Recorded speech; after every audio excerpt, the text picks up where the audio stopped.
আসসালামু আলাইকুম, শুভেচ্ছা সবাইকে। সুপ্রিয় শিক্ষার্থী, তোমরা সবাই কেমন আছো? আশা করছি ভালো আছো। বর্তমানে যে দুর্যোগময় পরিস্থিতি চলছে, তোমরা সবাই জানো যে করোনা ভাইরাস বর্তমানে বৈশ্বিক মহামারী আকার ধারণ করেছে।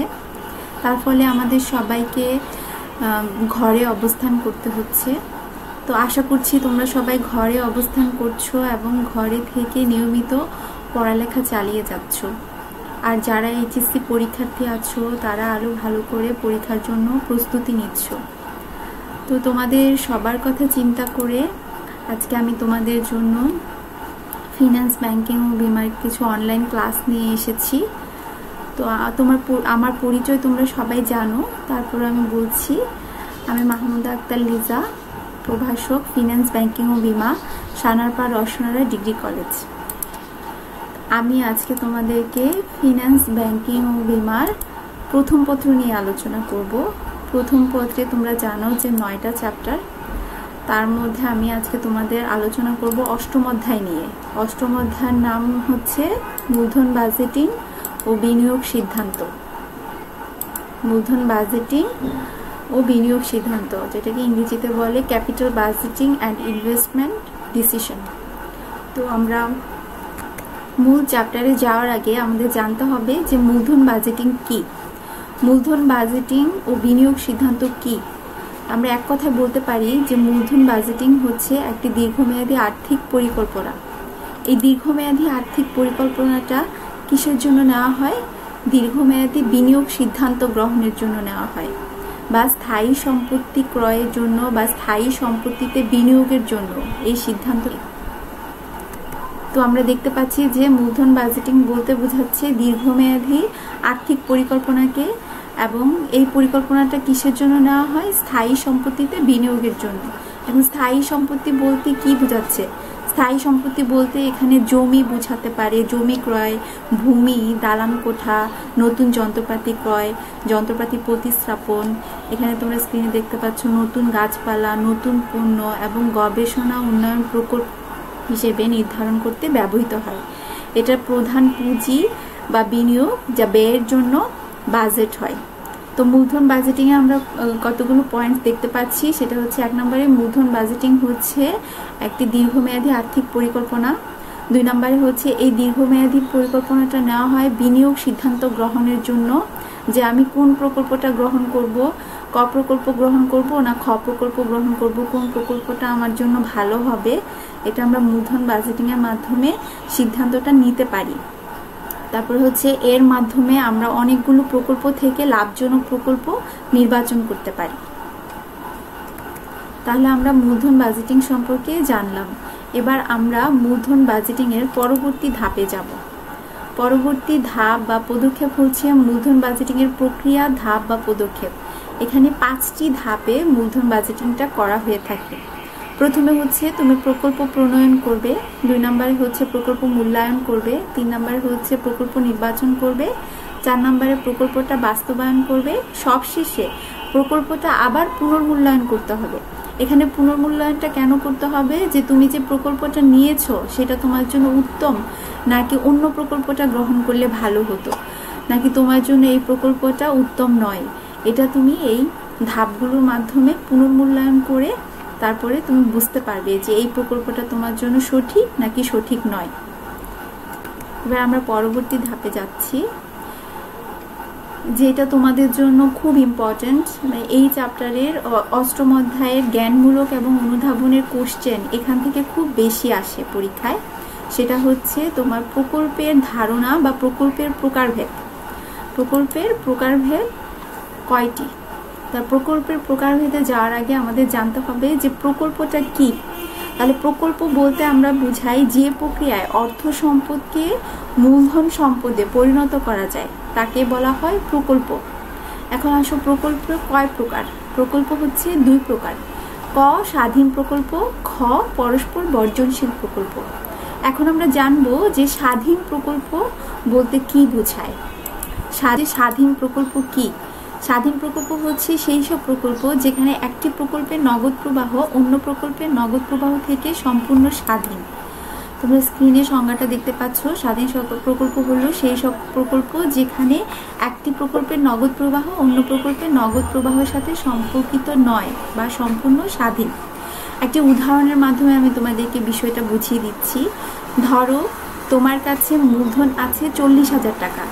এখন তোমার সামনে প্রকল্প আছে দুইটা, ক প্রকল্প, খ প্রকল্প।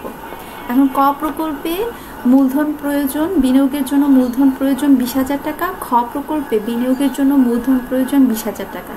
তাহলে হয়ে গেল তুমি দুইটা প্রকল্পেই বিনিয়োগ করতে পারবে। এখন তোমার কোম্পানি থেকে, কোম্পানি কর্তৃক তোমার একটা রিকোয়ারমেন্ট দিয়েছে যে তোমার বিনিয়োগ ফেরতকাল আসতে হবে 2 বছরের মধ্যে। তাহলে ক প্রকল্পে যদি তুমি বিনিয়োগ করো তাহলে তুমি মুনাফাটা ফেরত পাবে 1 বছরের মধ্যে, আর খ প্রকল্পে বিনিয়োগ করলে মুনাফাটা ফেরত পাবে 2 বছরের মধ্যে।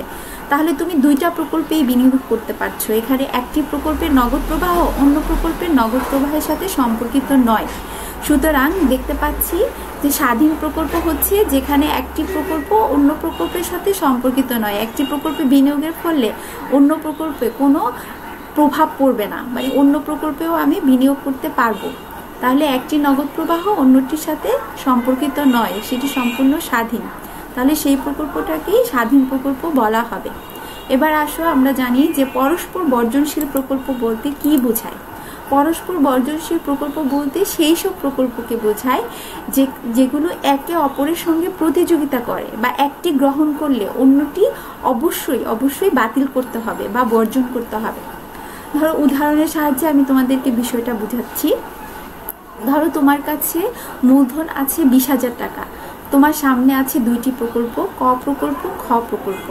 ক প্রকল্পে বিনিয়োগের জন্য মূলধনের দরকার 20,000, খ প্রকল্পে বিনিয়োগের জন্য মূলধনের দরকার 20,000। এখন তুমি কোন প্রকল্পে বিনিয়োগ করবে? তোমাকে কোম্পানি থেকে একটি রিকোয়ারমেন্ট দিয়ে দিয়েছে যে তোমার এই মুনাফাটা বিনিয়োগের ফেরতকাল আসতে হবে 2 বছরের মধ্যে। তাহলে তুমি দেখতে পাচ্ছ যে ক প্রকল্পে মূলধন ফেরত আসছে 1 বছরের মধ্যে, আর খ প্রকল্প থেকে মূলধন ফেরত আসছে 1.5 বছরের মধ্যে। তাহলে যেটাতে আমার মূলধনটা তাড়াতাড়ি ফেরত আসে আমি অবশ্যই সেখানেই বিনিয়োগ করব। আমি চাইলেই এখানে দুইটা প্রকল্পে বিনিয়োগ করতে পারবো না। এটা কেন পারবো না? কারণ আমার মূলধন অপর্যাপ্ততা বা মূলধন সীমাবদ্ধতার কারণে। আমার কাছে যেহেতু 20,000 টাকা আছে তাহলে আমি একটা প্রকল্পেই বিনিয়োগ করতে পারবো। তাহলে যেটা আমার জন্য সর্বোত্তম সেই প্রকল্পেই আমি বিনিয়োগ করব। তাহলে দেখা যাচ্ছে ক প্রকল্পে বিনিয়োগ করলে আমার খ প্রকল্প ছেড়ে দিতে হবে, কারণ আমার মূলধন অপর্যাপ্ত। তাহলে একটি প্রকল্পের নগদ প্রবাহ অন্য প্রকল্পের নগদ প্রবাহের সাথে সম্পর্কিত, তারা একটি গ্রহণ করলে অন্যটি বর্জন করতে হচ্ছে। তাহলে এই ধরনের প্রকল্পকেই বলা হবে পরস্পর বর্জনশীল। এবার আমরা পরবর্তী ধাপে যাব। এই চ্যাপ্টারের মোস্ট ইম্পর্ট্যান্ট ধাপ যেটা হচ্ছে, আমরা ইতিপূর্বে জেনেছি যে মূলধন বাজেটিং হচ্ছে দীর্ঘমেয়াদী বিনিয়োগ সিদ্ধান্ত। এখন এই দীর্ঘমেয়াদী বিনিয়োগ সিদ্ধান্তটা আমাদেরকে বিভিন্ন কৌশল প্রয়োগের মাধ্যমে জানতে হয় যে আমি কোন প্রকল্পে বিনিয়োগ করব, কোন প্রকল্পে বিনিয়োগ করব না, কোনটা আমার জন্য উত্তম, কোনটা আমার জন্য উত্তম নয়। এটা বিভিন্ন পদ্ধতি বা কৌশলের মাধ্যমে, গাণিতিক কৌশলের মাধ্যমে আমরা এটা জেনে থাকি। তাহলে এই গাণিতিক কৌশলসমূহ 2 ভাগে বিভক্ত। একটা হচ্ছে সনাতন পদ্ধতি, আরেকটা হচ্ছে বাট্টাকৃত নগদ প্রবাহ পদ্ধতি। এখন আমরা দেখব যে সনাতন পদ্ধতি কয় প্রকার। সনাতন পদ্ধতিতে আছে গড় মুনাফার হার পদ্ধতি আর পে ব্যাক সময় পদ্ধতি। আবার বাট্টাকৃত পদ্ধতির মধ্যে আছে নিট বর্তমান মূল্য পদ্ধতি, আন্ত আয় হার পদ্ধতি আর মুনাফা অর্জন সূচক পদ্ধতি। আমি তোমাদেরকে জানিয়ে রাখছি যে মুনাফা অর্জন সূচক পদ্ধতিটা তোমাদের সিলেবাস বহির্ভূত, মানে তোমাদের পাঠ্য বইয়ে এই সম্পর্কে আলোচনা করা নাই, কিন্তু তোমাদের বিগত বছরে বোর্ডে মুনাফা অর্জন সূচক থেকে কোশ্চেন এসেছে। সুতরাং তোমাদেরকে এটা জানতে হবে, এই সম্পর্কে জানতে হবে। তাই আমি তোমাদেরকে এই সম্পর্কে ক্লাস নিব। আচ্ছা, এবার আমি তোমাদেরকে দেখাবো মূলধন বাজেটিং পদ্ধতিটা আমি তোমাদেরকে ছক আকারে দেখাবো। যেমন মূলধন বাজেটিং পদ্ধতি আমি বলেছি যে সনাতন পদ্ধতি, বাট্টাকৃত নগদ প্রবাহ পদ্ধতি। এখন সনাতন পদ্ধতি 2 প্রকার। একটা হচ্ছে পে ব্যাক সময় পদ্ধতি, যেটাকে ইংরেজিতে বলা হয় পে ব্যাক পিরিয়ড। এই পে ব্যাক সময় পদ্ধতির আরেকটা নাম, আরও কয়েকটি নাম আছে, সেটা হচ্ছে বিনিয়োগ ফেরতকাল বা উপার্জন সময়কাল। এটা আমরা বিভিন্ন নামে জানতে হবে আমাদেরকে। আর পেব্যাক সময়কে ইংরেজিতে বলা হয় পেব্যাক পিরিয়ড বা পিভিপি, সংক্ষেপে বলা হয় পিভিপি। তোমাদেরকে সংক্ষিপ্ত রূপটাও জানতে হবে। এবার আসো 2 নম্বরে হচ্ছে গড় মুনাফার হার পদ্ধতি। গড় মুনাফার হার পদ্ধতিতে ইংরেজিতে বলা হয় এভারেজ রেট অফ রিটার্ন বা সংক্ষেপে বলা হয় এআরআর। এবার আসো বাট্টাকৃত নগদ প্রবাহ পদ্ধতি বা যেটাকে আরেকটা নামে বলা হয় যে আধুনিক পদ্ধতি। আধুনিক পদ্ধতি হচ্ছে 3 প্রকার। একটা হচ্ছে নিট বর্তমান মূল্য পদ্ধতি বা এনপিভি, সংক্ষেপে বলা হয় নেট প্রেজেন্ট ভ্যালু।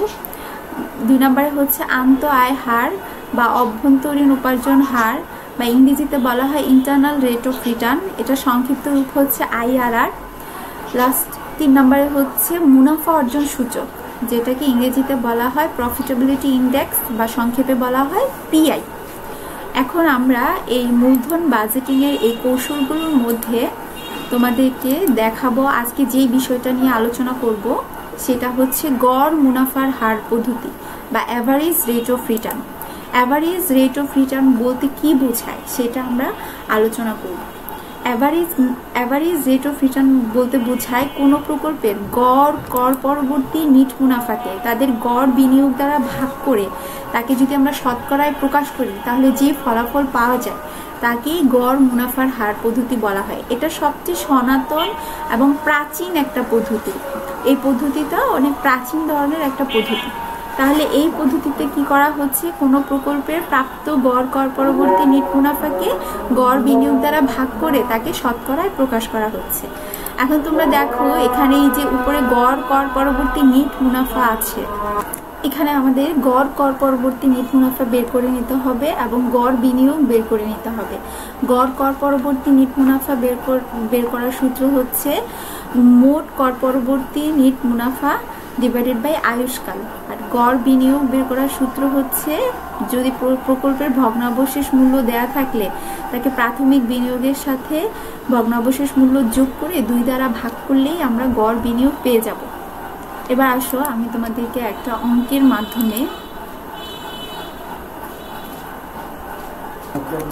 মাধ্যমে বুঝাবো। তার আগে সিদ্ধান্ত নীতিটা জেনে নেই যে কোন প্রকল্পটা তুমি সিদ্ধান্ত করবে, গড় মুনাফার হারের মাধ্যমে কোন প্রকল্পটা তুমি নির্বাচন করবে আর কোন প্রকল্পটা একজন ব্যবস্থাপক বর্জন করবে সেটা জানার জন্য আমাদের সিদ্ধান্ত নীতিটা জানতে হবে। এখানে সিদ্ধান্ত নীতিটা হচ্ছে তোমার তিনটা সিদ্ধান্ত নীতি। প্রথম সিদ্ধান্ত নীতি হচ্ছে নির্ণীত গড় মুনাফার হার, মানে তুমি যেই গড় মুনাফার হারটা পাবে সেই গড় মুনাফার হারটা যদি কোম্পানির ব্যবস্থাপনা কর্তৃপক্ষ কর্তৃক নির্ধারিত সর্বনিম্ন গড় মুনাফার হারের চেয়ে বেশি হয় তাহলে ব্যবস্থাপক সেই প্রকল্পটি গ্রহণ করবে। 2 নম্বরের সিদ্ধান্ত নীতি হচ্ছে নির্ণীত গড় মুনাফার হার যদি ব্যবস্থাপনা কর্তৃপক্ষ কর্তৃক নির্ধারিত সর্বনিম্ন গড় মুনাফার হারের চেয়ে কম হয় তাহলে ব্যবস্থাপক সেই প্রকল্পটি বর্জন করবে। 3 নম্বরে হচ্ছে তুমি যেই গড় মুনাফার হারটা অঙ্ক করার পর পাবে সেটা যদি সর্বনিম্ন গড় মুনাফার হারের সমান হয় তাহলে প্রকল্পটি গ্রহণ করা হবে নাকি বর্জন করা হবে সেটা সম্পূর্ণটাই ব্যবস্থাপক কর্তৃপক্ষের উপর নির্ধারণ করে। ব্যবস্থাপক কর্তৃপক্ষই নির্ধারণ করবে যে সেই প্রকল্পটা গ্রহণ করবে নাকি বর্জন করবে। এবার আমরা অঙ্কে চলে যাচ্ছি। একটি প্রশ্ন তোমাদের সামনে স্ক্রিনে তোমরা একটা প্রশ্ন দেখতে পাচ্ছ। এখানে জনাব তাহের একটি ডাইন লিমিটেড কোম্পানির ব্যবস্থাপক, তিনি একটি নতুন প্রকল্পে বিনিয়োগের চিন্তা ভাবনা করছেন। উক্ত প্রকল্পের প্রাথমিক বিনিয়োগ 32,000 টাকা, ভগ্নাবশেষ মূল্য 7,000 টাকা। প্রকল্পের আয়ুষ্কাল 5 বছর। প্রকল্প থেকে প্রথম থেকে পঞ্চম বছর পর্যন্ত অবচয় ও করপূর্ব মুনাফা বাবদ এত টাকা পাওয়া যাবে। প্রতিষ্ঠানটির করের হার 50%। এখন দেখি আমাদের কি নির্ণয় করতে হবে। আমাদের নির্ণয় করতে হবে গড় মুনাফার হার নির্ণয় করতে হবে। আর 2 নম্বর করণীয় হচ্ছে ব্যবস্থাপনা কর্তৃপক্ষ কর্তৃক সর্বনিম্ন গড় মুনাফার হার 20% হলে প্রকল্পটি কি গ্রহণ করা উচিত।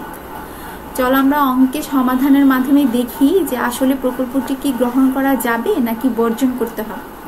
তার আগে আমাদের প্রথমে গড় মুনাফার হার নির্ণয় করতে হবে। তো গড় মুনাফার হার নির্ণয়ের জন্য আমাদের ওই সূত্রটা জানা থাকতে হবে।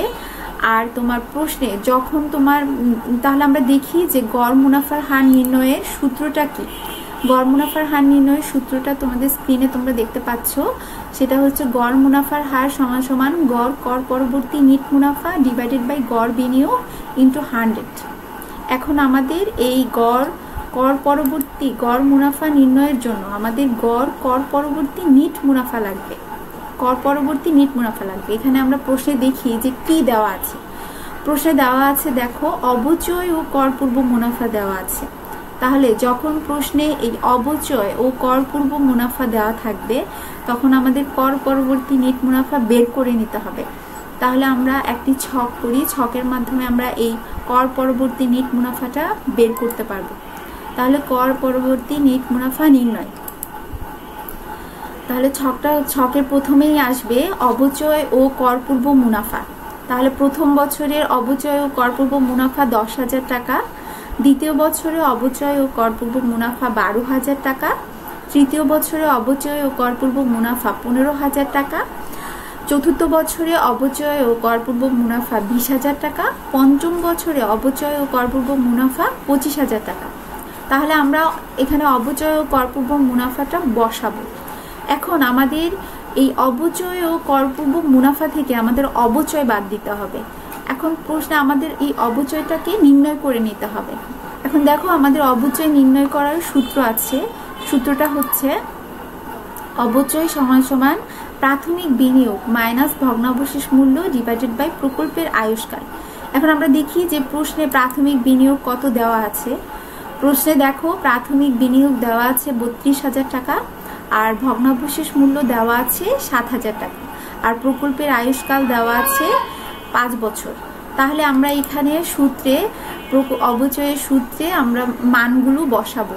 প্রশ্নে যে মানগুলো দেওয়া আছে সেগুলো বসাবো। 32,000 থেকে 7,000 বাদ দিব আর প্রকল্পের আয়ুষ্কাল দ্বারা ভাগ করব। এখানে আয়ুষ্কাল 5 বছর দেওয়া আছে তাই আমরা 5 দিয়েছি। যদি 3 বছর থাকলো তো তাহলে 3 দ্বারা ভাগ করতাম। তাহলে আমরা অবচয় পেলাম 5,000 টাকা। তাহলে আমরা এই 5,000 টাকা অবচয় ও করপূর্ব মুনাফা থেকে বাদ দিব। প্রত্যেক বছরের অবচয় ও করপূর্ব মুনাফা থেকে আমরা এই 5,000 টাকা বাদ দিব। তাহলে বাদ অবচয় 10,000, অবচয় বাদ দেওয়ার পর আমরা পাবো কর পূর্ব মুনাফা। তাহলে 10,000 থেকে 5,000 বাদ দিলে থাকবে 5,000, 12,000 থেকে 5,000 বাদ দিলে থাকবে 7,000, 15,000 থেকে 5,000 বাদ দিলে থাকবে 10,000, 20,000 থেকে 5,000 বাদ দিলে থাকবে 15,000, 25,000 থেকে 5,000 বাদ দিলে থাকবে 20,000। এখন আমরা পেয়ে গেলাম কর পূর্ব মুনাফা। এখন এই কর পূর্ব মুনাফা থেকে আমরা কর বাদ দিব। কর বাদ দিলেই আমরা পাবো কর পরবর্তী নিট মুনাফা। এখন আমাদের প্রশ্নে আবার যেতে হবে যে প্রতিষ্ঠানের কর হার কত দেওয়া আছে। তোমরা দেখতে পাচ্ছ যে প্রতিষ্ঠানের কর হার দেওয়া আছে 50%। এখানে যদি 40% থাকতো তাহলে আমরা 40% দিয়ে কাজ করতাম, 30% থাকলে 30% দিয়ে কাজ করতাম। এখানে যেহেতু প্রতিষ্ঠানের কর হার 50% দেওয়া আছে তাহলে আমরা বাদ দিয়ে লিখবো বাদ কর হার 50%। তাহলে 5,000-এর 50% হবে 2,500, 7,000-এর 50% হবে 3,500, 10,000-এর 50% হবে 5,000, 15,000-এর 50% হবে 7,500, 20,000-এর 50% হবে 10,000। এখন আমরা কর পূর্ব মুনাফা থেকে কর বাদ দিলেই পেয়ে যাব কর পরবর্তী নিট মুনাফা। তাহলে 5,000 থেকে যেহেতু 50% করেছি আর 50% থাকবে তাহলে আমরা পাবো 2,500, 7,000 থেকে 3,500 বাদ দিলে থাকবে 3,500, 10,000 থেকে 5,000 বাদ দিলে থাকবে 5,000, 15,000 থেকে 7,500 বাদ দিলে থাকবে 7,500, আর 20,000 থেকে 10,000 বাদ দিলে থাকবে 10,000। তাহলে আমরা পেয়ে গেলাম কর পরবর্তী নিট মুনাফা। এবার আমরা কর পরবর্তী নিট মুনাফাটাকে আমরা সূত্রে প্রয়োগ করব। দেখো গড় মুনাফার হারের সূত্রে আমরা কর পরবর্তী নিট মুনাফাটাকে প্রয়োগ করব। প্রয়োগ করে আমরা সমাধান করব। কর পরবর্তী নিট মুনাফা সমান সমান গড় মুনাফা সমান সমান আমরা পেয়েছিলাম 2,500 যোগ 3,500 যোগ 5,000 যোগ 7,500 যোগ 10,000। এটাকে ভাগ করব মোট আয়ুষ্কাল দ্বারা। আয়ুষ্কাল দ্বারা ভাগ করলে আমরা পেয়ে যাচ্ছি মোট কর পরবর্তী নিট মুনাফা আমরা পেয়ে যাচ্ছি 28,500। এটাকে ভাগ করব আয়ুষ্কাল দ্বারা। আয়ুষ্কাল দ্বারা ভাগ করলে আমরা মোট কর পরবর্তী নিট মুনাফা পেয়ে যাব 5,700 টাকা।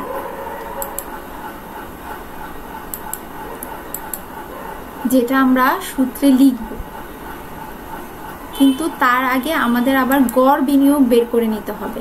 এখন দেখো, গড় বিনিয়োগ বের করার সূত্র হচ্ছে প্রাথমিক বিনিয়োগ যোগ ভগ্নাবশেষ মূল্য ডিভাইডেড বাই 2। এখন প্রাথমিক বিনিয়োগটা আমরা প্রশ্নে দেখেছি যে প্রাথমিক বিনিয়োগ দেওয়া আছে 32,000 টাকা আর ভগ্নাবশেষ মূল্য দেওয়া আছে 7,000 টাকা। এটা দুইটা যোগ করে আমরা ভাগ করব 2 দ্বারা। 2 দ্বারা ভাগ করলেই আমরা এখানে পেয়ে যাব গড় বিনিয়োগ। তাহলে গড় বিনিয়োগ আমরা পেয়ে যাচ্ছি 19,500 টাকা। তাহলে 19,500 টাকা এবং 5,700 টাকা আমরা সূত্রে প্রয়োগ করব। সূত্রে মান বসালে আমরা গড় মুনাফার হার সমান সমান গড় মোট কর পরবর্তী নিট মুনাফা 5,700 ডিভাইডেড বাই গড় বিনিয়োগ 19,500 ইন্টু 100। তাহলে আমরা এখানে গড় বিনিয়োগ পেয়ে যাচ্ছি 29.23%। তাহলে আমরা গড় বিনিয়োগ পেলাম 29.23%,